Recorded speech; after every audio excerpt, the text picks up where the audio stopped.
I'm gonna die. No, you're not. You're Australian. We're impossible to kill. Hello there, Sir from 17 once again. This is my Battlefield 1 hard difficulty walkthrough. This is the first war story, Through Mud and Blood, and this is the first sequence of it, Over the Top, which unfortunately has nothing to do with manly men wearing luminous tank tops arm wrestling, but it does have a lot to do with tanks. And this is my first gripe with Battlefield 1 that I'm going to share on this sequence of videos. So, I think you have to open your game rather strongly to get people hooked and to keep them hooked, to get them to play. There's a lot of competition nowadays. Campaigns need to have a certain measure of quality, and you certainly need to keep the player into whatever it is that you're crafting in front of them to get them through it. Visually, I think this sequence is astounding. I think it looks great. Really, really nice aesthetic, really, really great atmosphere. It's a beautiful game, and this is no different. But mechanically for the gameplay, I don't think I can imagine anything worse after what we just played. Because at the very beginning of a game, you're not going to be used to the controls, so you want to at least have a nice, healthy section to get you feeling how the game moves, and then you can move on to the novelty vehicle sections, which a lot of games have. Well, this is Battlefield, and Battlefield is known more for the vehicles than it is for a lot of the other features. So to some people, this epitomizes what this series is all about. I'm going to be using the cannon to make a lot of long shots here, because of course in vehicles, the safer you are dictates the distance that you're at. If you're further away, you will not generally be in line of sight, and then you can just take advantage of your opponents. You have two weapons here. One is the massive cannon, the other one is the mounted gun. You can swap between them as the other cools off. But for the most, there's nothing too technical here. They'll introduce some mechanics later on, but at the moment, it's just aim, fire, and get rid of the opponents. So to you, if you like the tanks, this is probably an interesting opener for you to have some practice with how the aiming works, judging the distances, judging how much you have to compensate. And once again, I think that this is a great moment for tutorialization, if that's even a word, of the tanks in context of what you'll do in the multiplayer, because tanks are going to be a legitimate threat in the multiplayer, and you're probably going to spend a lot of time in them with a couple of your buddies, having a fun time of everybody hopping out repairing it as you cause havoc on the opponent. So there is a lot of learning here without knowing you're learning. If you're new to the series and you want to jump into those conquests and into those rush modes or whatever you do, the operation sounds cool. So right now, there is some interesting tutorial happening, but for somebody like myself who, I played a lot of Bad Company too, and I know that they're probably very different games, but once you've been in a tank and you kind of understood the concept of a tank, you know how to do tanks. There's only been one game in recent memory where I've thought, Jesus Christ, the tanks in this are great, because this is so different to every tank I've ever drove in, and that was it Ghosts? Where there was speed tanks for some reason. You were driving at 90 mile per hour and you could strafe and streak. It was like Tokyo Drift Tank Edition. That was wonderful for me, because I hate slow, I hate awkward, I hate clumsy, I hate tanks, I really do. Like, I've never been a big fan of tank sections. It can go all the way back to Call of Duty 1, and I never liked the tanks in them, because they were always a very particular type of gameplay that wasn't my idea of fun. Whereas, in this game, once again, we're capturing a flap. We're capturing a flap. No idea what that would be. It sounds horrible. We're capturing a flag, we're suppressing enemies, and then we're taking out gun positions in the distance. This is all pretty much battlefieldy things, but I don't think you could put a more mundane thing at the beginning of your game, because how many times have we done this? I think I did this in Bad Company 1 and 2. Like, there's just something in my makeup that's played this too many times. And if you heard my opinion of Battlefield 1 going back to World War 1, or going back to the World Wars, you know that I wasn't keen on it, because I came from those older games where we did World Wars. We did it a lot. We did it so much, we were begging for something new. And then when the new thing came along, everybody blew their minds. Well, we're at the point now where the new thing is the old thing, and they want the old thing back. So modern stuff is getting boring, and for some reason people are really reticent about it going into space or going into a more creative direction of, you know, your imagination is the limit, and people apparently don't want that. They've got Halo, and, you know, they don't want to mix their Halo with their Call of Duty for some reason. So they want to go back, and I don't really like going back. But it has to be said, I do think tonally this game is way different to a lot of those other games that I played. So if anybody came from Medal of Honor on the PlayStation, if anybody played those games, you know, they were products of their generation, but they were really fun for the time, with their weird legacy fucking southpaw control scheme that was mandatory, which is essentially like every first-person shooter on the N64 if you ever played them. But I think they did a good thing with this, making some slight alterations to, I thought, what it would be. Because when I think World War II, personally, I think COD 2. Because COD 2 did it in a really, really good way. And it reminds me of when the Xbox 360 first came out and everything was exciting. Because it's like, look at the graphics. Look at this game. Have you ever seen anything like this? I haven't. But there's a transition, guys, because I got killed by the tank coming up. And the checkpoints on this game are not bad, but they're also not that convenient. And I think COD 2, as I was saying, did it wonderfully, but COD 2 was very much a shooting gallery interspersed with vehicle levels, whereas in this, what they've done, which I think works to its credit, is they've given you kind of a play area that's not massive, but it's still quite wide in scope, and they've enabled you to approach it as you would like to. You can use the vehicles, you can use on foot, you can use stealth mechanics that seemingly work a lot better in this one than they ever have before, and they've even implemented a distraction mechanic which adds to and compounds that stealth feature that you can use. And what this leads to is there are some really interesting moments where you feel like you're playing something like a Splinter Cell or a Hitman, and of course it's not third person and it's nowhere near as in tune with those kind of gameplay, but you are hunting a regiment of soldiers who have some kind of embankment somewhere, some kind of camp with all kinds of mounted weapons, and if you do it right, you can kill them all without it kicking off. And in a Battlefield game or a Call of Duty game, this was oftentimes quite rare. You had to get, lucky shelling it from a mile away with your binoculars or something, but for the most, you had a pretty tough time with it. So the fact that they've implemented it here means a lot of the firefights and a lot of the sequences you're going to watch are not going to feel like traditional firefights. Right now I'm repairing the tank, by the way. It's incredibly slow, though. I recommend that you wait and get out of the tank. Getting out is way quicker, and it's also better life skills for how to be successful in vehicles in multiplayer. But this is an enemy tank, and the enemy tanks take about 5 to 6 shells unless you can hit some kind of weak spot, and they can kill you very quickly. They kill you in about 3 to 4. So I like to back up a little bit. I like to put this wall between me and them, and then I like to just kind of hit them with as many shells as I can before pushing upwards. Whenever you see that circling layer of dots up there, trying to chase its own tail, that Ouroboros of loading, it means that you are technically saving and getting a checkpoint, but the checkpoints don't often reflect it, so I'm not entirely sure what the game is saving, other than perhaps arbitrary statistics. But once you've taken that out, there's going to be a little bit of a cinematic, and then we're going to get control after we've repaired, and we're going to be pushing up the hill. All you want to be doing here, folks, is hitting things from a distance so that you do not get into the range where they can pose a threat. This is the repair tool. I think this is kind of buggy, and I hate saying that word because it reminds me of our buddy Dipshit Phil. But there are times when you hold trigger on the tank and he starts whacking it, and I don't know why he does that, because he's not fixing anything. The health doesn't change, doesn't make the noise.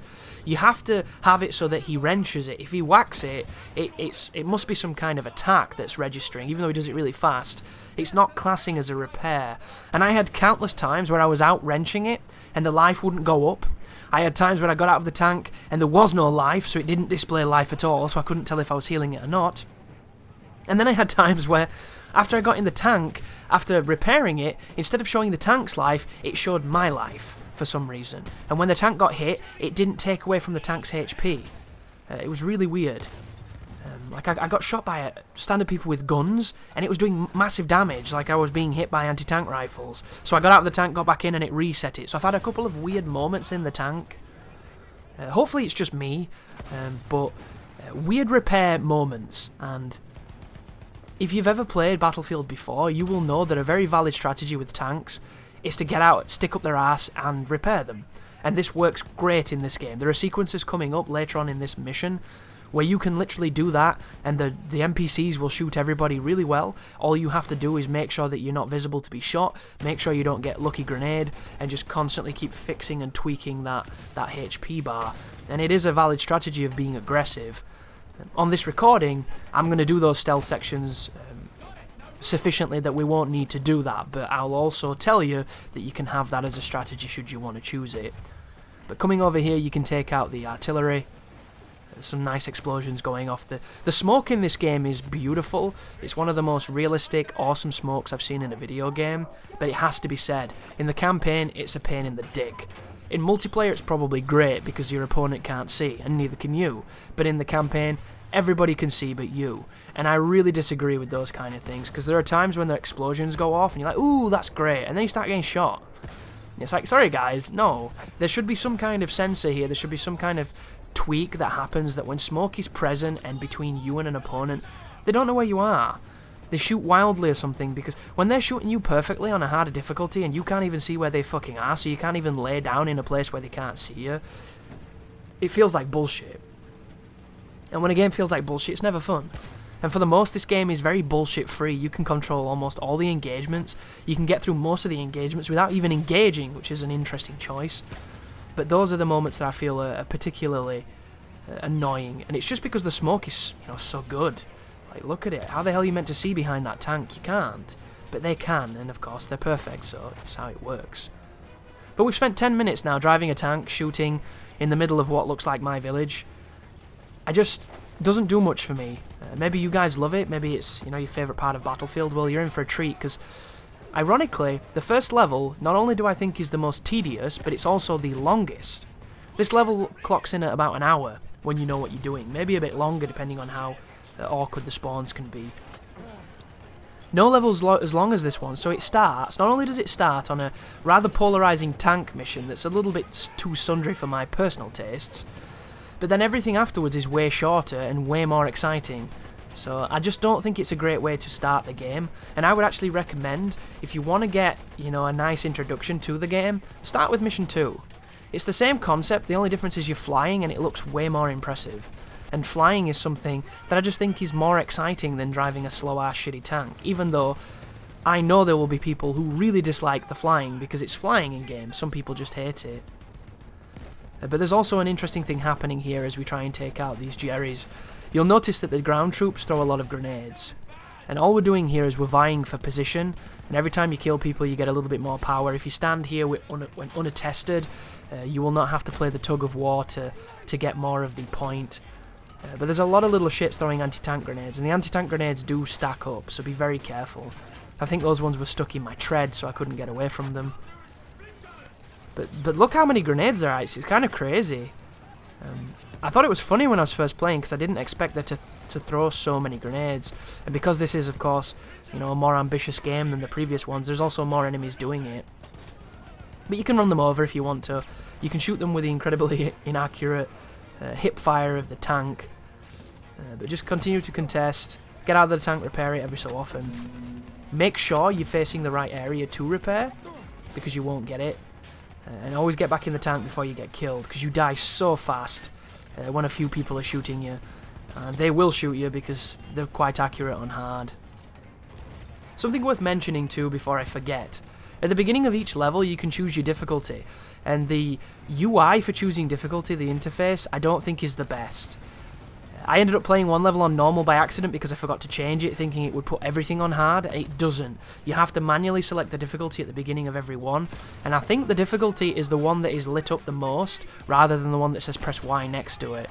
And I know that might sound stupid and obvious, but to look at it, I don't understand why it doesn't just grey out the difficulties you're not on. It can still say press Y, but just grey them out so that we know which one we're on. I don't like it. I wish you could pick in the menu and never have to worry.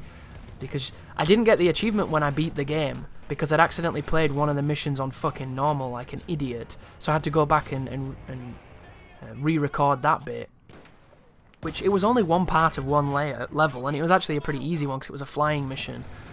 But still, it's one of those things where I've never had an issue like that ever, not knowing what difficulty I'm playing on. And it really compounded something that this game does quite poorly, I think, and that is its difficulty. On normal, I didn't really feel much of a difference between hard. The game just seems to be a consistent level of challenge. I didn't see many more enemies, I didn't see them being more accurate or more aggressive. I think it's just a very slow gradient of tweaking to statistics, and that's about it. Which is disappointing, I think. But let's face it, how many people are even playing this campaign? Who's playing Battlefield for campaign? And once again, who's playing Battlefield for campaign on a harder difficulty? The statistic gets lower and lower and lower and lower. People come to these series for the ridiculous multiplayer, and it's easy to understand why. And it's nice that they still make the effort to put the campaigns in, because if you look at things like Star Wars Battlefront and Titanfall, both of those games probably suffered because of a lack of campaign to bring in that person that's not all about multiplayer. And I think that it's something that we need to hold on to, because it's a rich heritage. And who knows, the next innovation in gaming could come from the campaign, and it would be really nice to see that. And you might be wondering, well, what does this campaign offer if you were to condense it down? Well, there's 5 missions. Each mission is spread up into submissions, and the first one is the longest by a large margin. The first one has about 4 to 5 sections of it. Most of them have 2. And those sections in the other levels last about 10 minutes. So as you can imagine, you blitz through this game incredibly quickly. There's quite a few cutscenes. A lot of the reviews are talking about the story, and I'm sorry, but a bunch of like non-connected, non-committal tales of war during wartime just did nothing for me at all.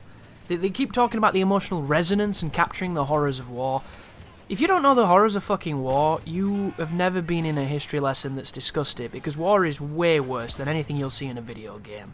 So much so that games like this, I can't help but feel what the veterans must think. But they must think it's disgusting, this glorification and complete theatrical travesty, because of course war doesn't look like this. War isn't beautiful and enjoyable. It's hell. It's hell on earth, and for very good reasons.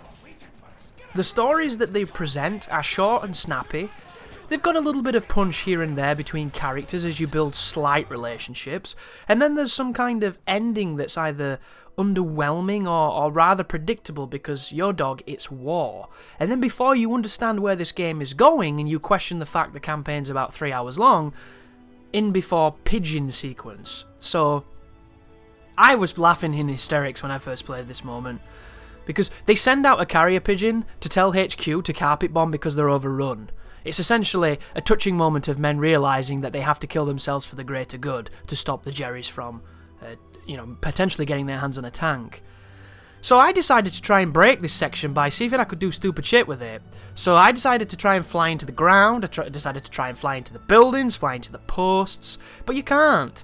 The game compensates for everything. It's like this weird, floating carrier bag moment, floating feather sequence, like insert American Beauty, insert Forrest Gump, insert touching, moment of retrospective flying something. But it's just so weird. We've just spent the last 18 minutes in a tank blowing human beings to pieces and fortifications while driving through rubble and all kinds of debris of essentially this holocaust of war. And next thing, Pigeon mode. I don't know. It's weird to me. And bearing in mind, this is a couple of minutes. This is like, 2 minutes of Pigeon mode engaged?